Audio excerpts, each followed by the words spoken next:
اب جو وہاں سے کاؤنٹر ریولوشنری موومنٹ آئی ہے وہ عبداللہ ابن سبا یہودی. بعض لوگ آج یہ بھی کہہ دیتے ہیں کہ یہ تو ایک ایسی ہی افسانوی شخصیت ہے، کوئی اس کا وجود ہی نہیں تھا. بڑی زیادتی کرتے ہیں، خاص طور پر ہمارے بعض اہل تشیع یہ کہتے ہیں، حالانکہ ان کی کتابوں کے اندر درج ہے کہ حضرت علی نے عبداللہ ابن سبا اس کے 40 ساتھیوں کو آگ میں زندہ جلوایا. رجال کشی کے اندر دیکھ لیجیے لکھا ہوا موجود ہے. لیکن چونکہ کچھ لوگوں نے شیعت کے لیے لفظ سبائیت استعمال کرنا شروع کر دیا، اس لیے وہ ڈیفنس میں کہتے نہیں سبا تو یہ تو افسانوی شخصیت ہے، سبا کوئی تھا ہی نہیں عبداللہ ابن سبا. نہیں، عبداللہ ابن سبا ایک شخص تھا یہودی. وہ اسلام کا لبادہ اوڑھ کر آ گیا دارالاسلام میں. حضرت عثمان رضی اللہ تعالیٰ عنہ کا عہد. اور ایک مغالطہ میں چاہتا ہوں کہ ان دی فرسٹ انسٹنس دفع کر دوں.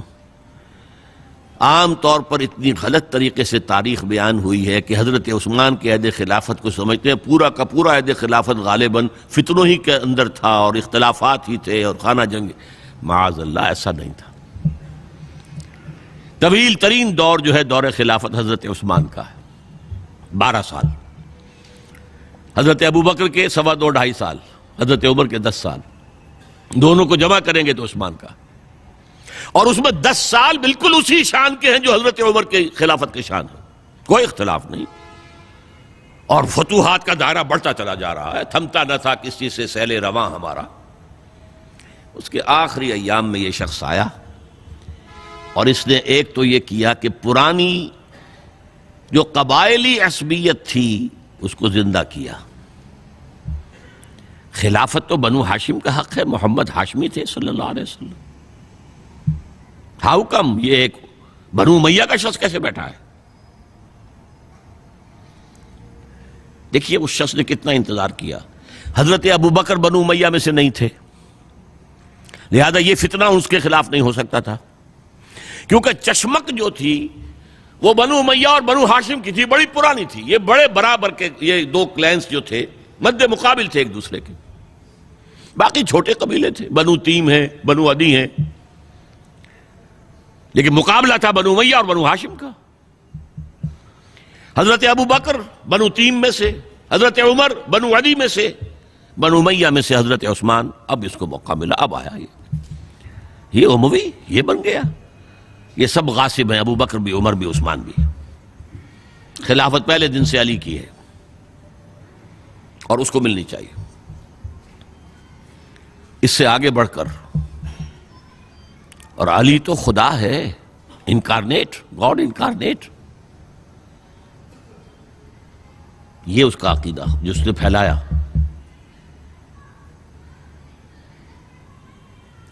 یوں سمجھئے ایک شخص نے حضرت عیسیٰ کے دین کو زیرو کر دیا تھا. لوگ مانتے نہیں کہ ایک شخص اتنا کچھ کر سکتا ہے. یہودی اور سازشی ذہن، ان کی صلاحیت اور ذہانت. ایک شخص تھا پال، حضرت عیسیٰ کو خدا کا بیٹا بنانے والا. وہ توحید ختم، تسلیس آ گئی. شریعت کو ختم کرنے والا وہ حضرت عیسیٰ کہہ کر گئے تھے تم پر شریعت موسوی نافذ رہے گی. اس نے کہا نہیں، ایبروگیٹڈ، نو شریعہ. نمبر 3، حضرت عیسیٰ نے کہا تھا تمہیں تبلیغ کرنی ہے صرف یہودیوں تک. I have been sent only in search of the lost sheep of the house of Israel. میں صرف اسرائیل کے گھرانے کی کھوئی ہوئی بھیڑوں کی تلاش میں آیا ہوں، تمہیں باہر تبلیغ نہیں کرنی. اس نے تبلیغ کا دائرہ وسیع کیا. وہ دین مسیحیت ختم، وہ دین پالزم ہے جو چلا ہے اس کے بعد. سمجھ رہے اس بات کو؟ اور یہ ڈاکٹر مائیکل ہارٹ نے بالکل صحیح لکھا ہے کہ کرسچینٹی جب تک حضرت مسیح موجود تھے وہ سوائے ایک یہودیوں کے فرقے کے اس کی کوئی اور حیثیت نہیں تھی. لیکن پال نے اسے ایک انڈیپینڈنٹ دین بنایا. ایک شخص کی کارروائی ہے یہ ساری. اور آج پوری دنیا، پوری عیسائی دنیا اسی پر ہے، تسلیس پر بھی، اور شریعت ختم، اور دعوت جو ہے کرتے پھر رہے ہیں پوری دنیا کے اندر. اسی طرح اس نے کیا، قبائلی عصبیت کو چھیڑا، اور حضرت علی کا مبالغہ کیا یہ خدا ہے، اوتار، گاڈ انکارنیٹ۔ تیسرا کام کیا کیا کہ حضرت عثمان رضی اللہ تعالی عنہ اور ان کے جو عاملین تھے، گورنر کوفے کا ہے، گورنر شام میں دمشق میں ہے، گورنر مصر میں ہے، ان کے خلاف پروپیگنڈا شروع کیا۔ یہ بیت المال میں خیانت کر رہے ہیں، یہ غبن کر رہے ہیں، یہ اپنے عزیزوں کو جو ہے پال رہے ہیں، ان کو دے رہے ہیں، وہ اقربا پروری کر رہے ہیں، اور یہ کر رہے ہیں، اور ٹیکنیک کیسی عجیب۔ کوفے میں کوفے کے گورنر کے خلاف بات نہیں کریں گے، دمشق اور مصر کے گورنر کے خلاف بات کریں گے۔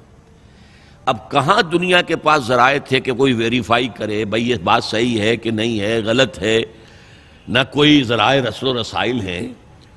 اور اگر آپ کوفے میں کھڑے ہو کر عثمان نے یہ کر دیا، عثمان نے یہ کر دیا، عثمان نے یہ کر دیا، یہ کر دیا، اب کون اس کو جو ہے اس کی تحقیق کر سکے گا؟ دمشق میں گئے ہیں تو دمشق کے گورنر کے خلاف کچھ نہیں، عثمان کے خلاف، اور کوفے کے گورنر کے خلاف، اور مصر کے گورنر کے خلاف۔ مصر میں گئے ہیں تو اس کے خلاف کچھ نہیں، دمشق اور کوفے کے گورنر کے خلاف اور عثمان کے خلاف، اور پھر ہر طرف سے بلوائیوں کو لا کر گھیراؤ کر لیا حضرت عثمان کے گھر کا۔ یہ تحریک ہے جو بہت زبردست کامیابی سے ہمکنار ہوئی، یہودی سازش۔ اب تمام صحابہ کہہ رہے ہیں حضرت عثمان سے کہ آپ ہمیں موقع دیں کہ ہم ان کا سر کچل دیں۔ آپ فرماتے نہیں، یہ مجھ پر الزام لگا رہے ہیں نا، میں وضاحت کرتا ہوں۔ اپنے گھر کی چھت کے اوپر کھڑے ہو کر آپ نے کہا دیکھو یہ میں نے نہیں کیا، یہ میں نے نہیں کیا، میرے یہ احسانات بھول گئے ہو۔ حضرت علی نے مسجد نبوی میں کھڑے ہو کر جتنے الزامات لگائے تھے ان سب کی طرف سے برات کا معاملہ کیا کہ جھوٹ کہہ رہے ہو تم، عثمان پر کوئی غلطی جو ہے، کوئی خیانت ثابت نہیں۔ لیکن جنگ کی اجازت حضرت عثمان نہیں دے رہے۔ یہ میرے خون کے پیاسے ہیں نا، جب تک قتل نہیں کر لیتے جرم کہاں ہے؟ جب قتل کر لیں گے تم قصاص دے لینا، لیکن میں کسی کلمہ گو کی جان نہیں لینا چاہتا، صرف اپنی جان کے تحفظ میں۔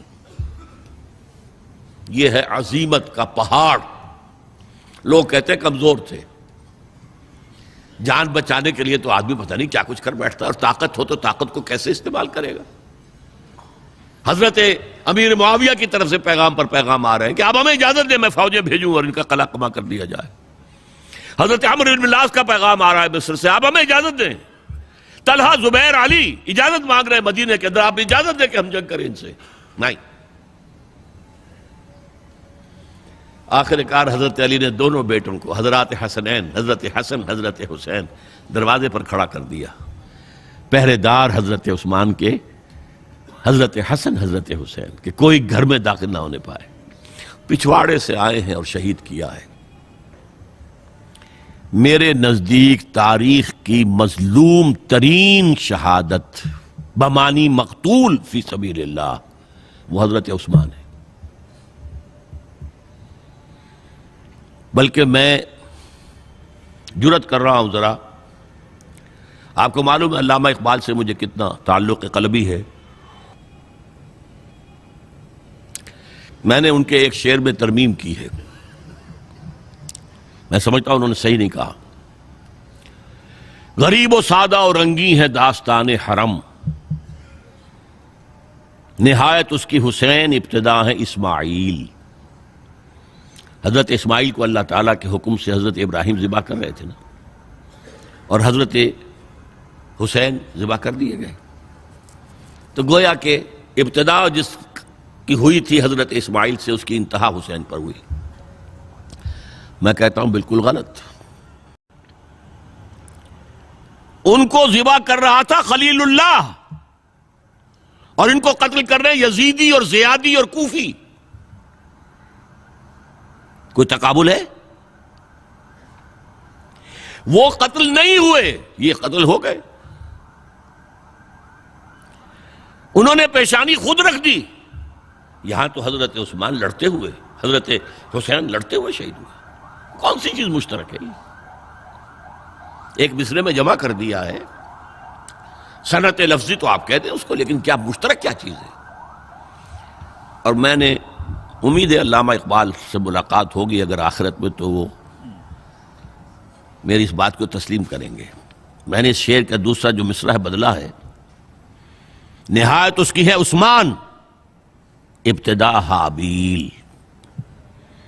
حابیل جنہوں نے کہا تھا بھائی جان آپ مجھے قتل کرنے کے لیے ہاتھ اٹھائیں گے تو میں اپنا ہاتھ نہیں اٹھاؤں گا آپ کو قتل کرنے کے لیے. عثمان نے کہا کہ میں نہیں کسی کو قتل کروں گا، کسی کلمہ گو کو. جو مجھے قتل کر دیں گے پھر ان سے قصاص لے لیں. عثمان کے پاس لاکھوں کی فوجیں، اسٹینڈنگ آرمیز، پھر بھی انہوں نے اپنی جان دے دی.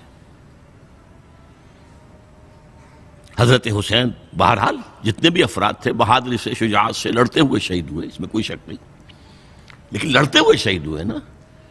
حابیل کی طرح یہ تو نہیں کہا کہ تم مجھے کرتے ہو تو کر دو، میں تو تمہیں قتل نہیں کروں گا، نہیں. بہرحال یہ جو تھا فتنہ، اس کو کہا ہے اور اس کو کتاب میں لکھا گیا، باقاعدہ ایک تصنیف ہے، الفتنۃ الکبریٰ، عظیم ترین فتنہ، حضرت عثمان کی شہادت. اس وقت عبداللہ ابن سلام رضی اللہ تعالی عنہ ایک یہودی عالم دین تھے جو اسلام لے آئے تھے. انہوں نے کہا تھا لوگوں ڈرو، عثمان کے خون کا نہ بہانا. میں جانتا ہوں تاریخ بنی اسرائیل کی، اگر کبھی کوئی نبی جو ہے اگر شہید کیا گیا تو 70,000 آدمی اس کے بعد مارے گئے اللہ تعالی کی طرف سے، اور نبی کا اگر کوئی خلیفہ قتل کیا گیا تو 35,000 آدمی مارا گیا ہے. تو اگر تم نے عثمان کو قتل کر دیا تو یہ خون کے دریا جو ہیں پھر آ جائیں گے امت کے اندر. باز آ جاؤ، خدا کے لیے باز آ جاؤ. لیکن نہیں. بہرحال حضرت علی رضی اللہ تعالی عنہ نے بلایا عبداللہ ابن سبا کو اپنے ہاں. تم کہتے ہو کہ میں خدا ہوں؟ ہاں آپ خدا ہیں. توبہ کرتے ہو کہ نہیں؟ نہیں. میں تمہیں زندہ جلا دوں گا. جلا دو. تم خدا ہو، ہماری آزمائش کر رہے ہو. حضرت علی نے عبداللہ ابن سبا کو 40 ساتھیوں سمیت زندہ جلوایا. اور یہ سارا کچھ معاملہ جو ہے یہ میں نے آپ کو بتایا اہل تشیع کی کتابوں میں موجود ہے. بہرحال یہ فتنۃ الکبریٰ ہے جس کا نتیجہ کیا نکلا ہے آپ اچھی طرح سمجھیے. وہ شہادت علی الناس کا جو سیلاب جا رہا تھا، جس کی شان کیا تھی؟ علامہ اقبال کے الفاظ میں تھمتا نہ تھا کسی سے سیل رواں ہمارا. یہ جو سیل تھا کوئی روکنے والا تھا؟ 2 سپر پاورز تھیں اس وقت، ایران، روم. ایران کے چیتڑے ختم ٹوٹ گئے، روم کی 2 ٹانگیں ٹوٹ گئیں. اب کون روکنے والا تھا؟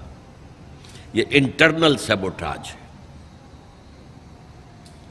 اس کے بعد جو باہمی خانہ جنگی شروع ہوئی ہے، 1 لاکھ مسلمان ایک دوسرے کی تلواروں اور نیزوں سے ختم ہو گئے.